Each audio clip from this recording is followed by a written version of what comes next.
Pimpinan DPR RI Puan Maharani disebut berjanji akan membahas RUU perampasan aset setelah penjarahan rumah anggota DPR RI dilakukan masyarakat pada Sabtu, 30 Agustus 2025.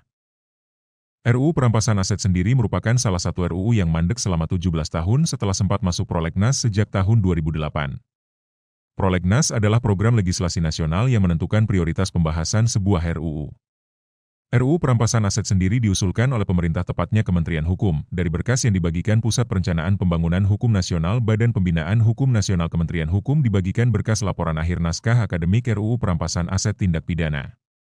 Dalam berkas yang disusun tahun 2012 itu dijelaskan bahwa pemerintah Indonesia menggagas Undang-Undang Perampasan Aset Tindak Pidana dengan didahului definisi dari istilah khusus yang akan digunakan dalam rumusan ketentuan umum undang-undang antara lain: aset, aset tindak pidana, perampasan aset tindak pidana, perampasan aset, penelusuran, pemblokiran, penyitaan, penyidik, pengelola aset tindak pidana, lembaga pengelola aset tindak pidana, dokumen, setiap orang, korporasi, dan menteri secara.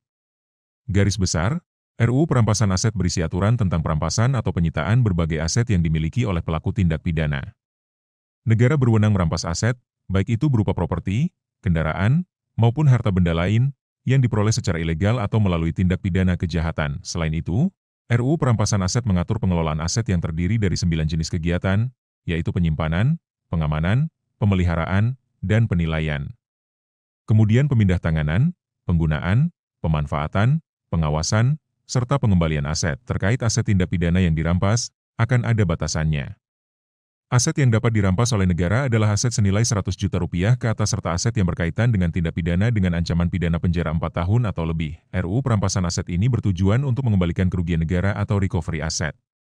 Dengan demikian, kerugian yang diderita oleh negara bisa diminimalisasi agar tidak terlalu besar signifikan. RUU ini tidak hanya dibuat untuk memberantas tindak pidana korupsi.